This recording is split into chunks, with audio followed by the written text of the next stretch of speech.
If I take this year's Human Development Report 21-2022, and if I look into 1990 Human Development Report data, I can definitely say Nepal has improved, has been improving, and like 90% of the countries in the world that we can observe since 2019, a bit of a red flag saying that something is happening. And that's not only for Nepal. So we have slight bumpy road, 2019, 2020, 2021, 22,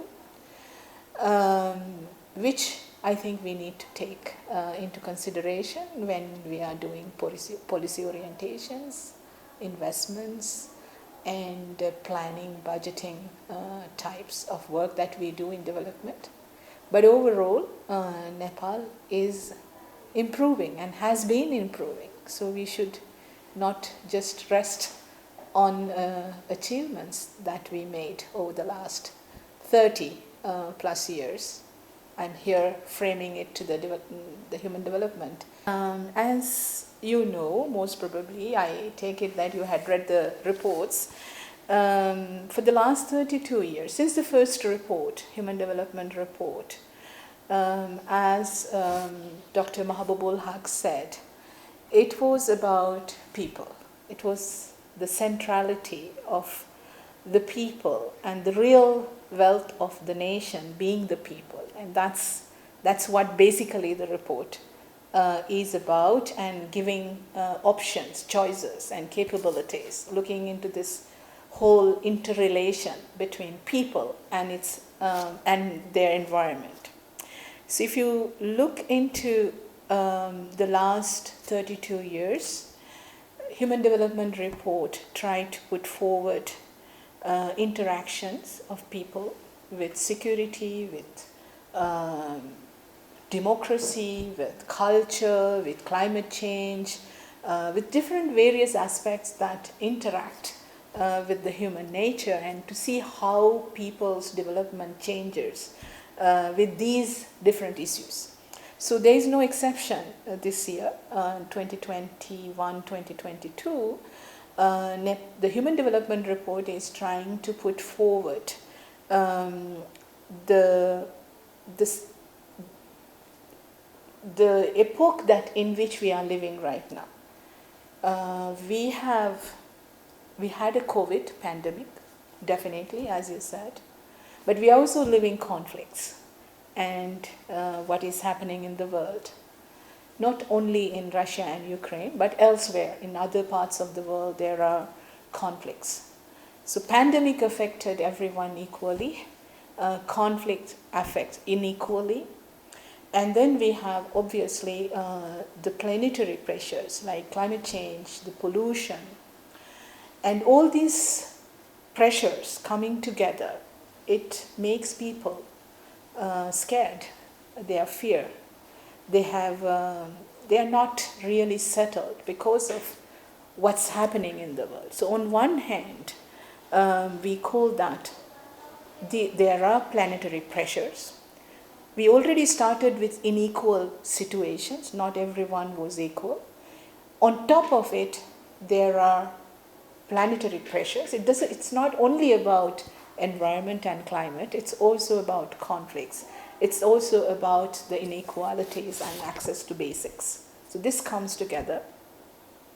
And then there is what we call the pursuit of transformation in the society, how people are trying new ways to cope with this uncertain situation. So that's a second, I would say, a piece of what people are living and what it gives to people. They are scared, again fear.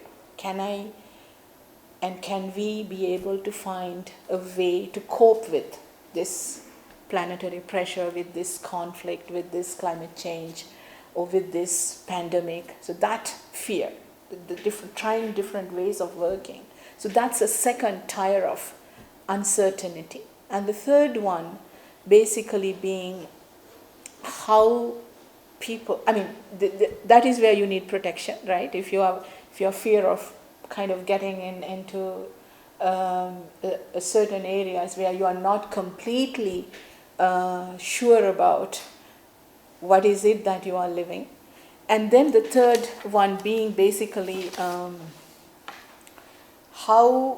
what would prevent you being there? What would you basically getting getting there because of conflicts, disagreements, getting polarized societies, politically, of course, naturally, but also being disagreements in the place because of disagreement in the society, the community, the family that you live.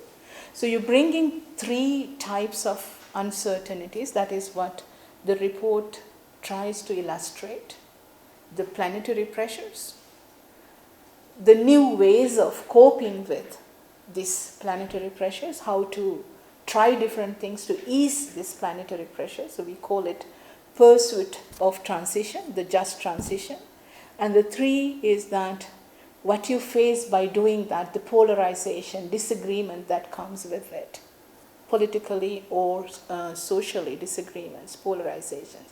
So these are three types of uncertainties that we call as an uncertainty complex. It's being called uncertainty complex because when you add different layers, it becomes a bit more complex than that you have to deal with only one set of complexity. If you only have to deal with conflict, then fine. But if you have to deal with the conflict, if you have to deal with also the failures to act and lose people, if you also have to deal with basically the political violence in a country or societal violence, you might be adding different layers of uncertainties, and that becomes a bit more complicated to deal with. So that's what the report is trying to put forward, and also to show that how these uncertain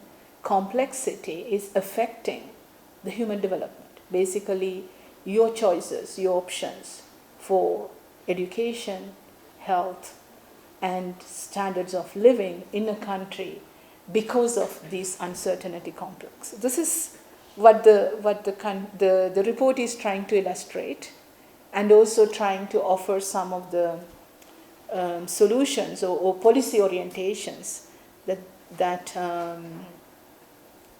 the researchers, the authors, think that the countries could consider in proposing to their policymakers. So if you look into only one thing, let's say the GDP or the Human Development Index even, and if you're trying to basically propose policies based on Human Development Index, the GDP, or even a Human Development Report alone, it will not work.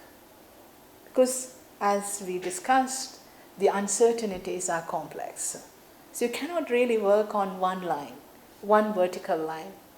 You have to get the horizontal line together in order to address the complexity of the issues.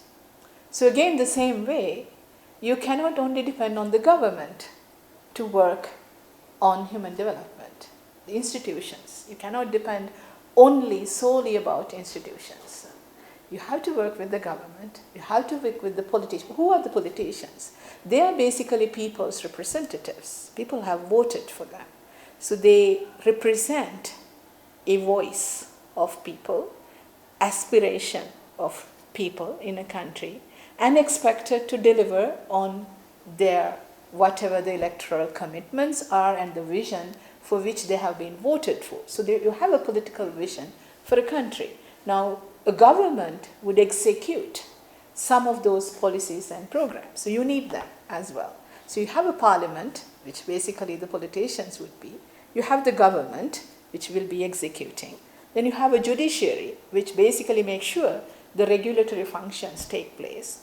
You have development partners who are basically bringing the institutions, the international solidarity for the government to deliver, but also you have people that represent through the civil society organizations, like media, like researchers, like analysts. So everyone will have to come together. सर्वश्रेष्ठ खाता खोलो है आज नै सर्वश्रेष्ठ बचत र मुक्ति खा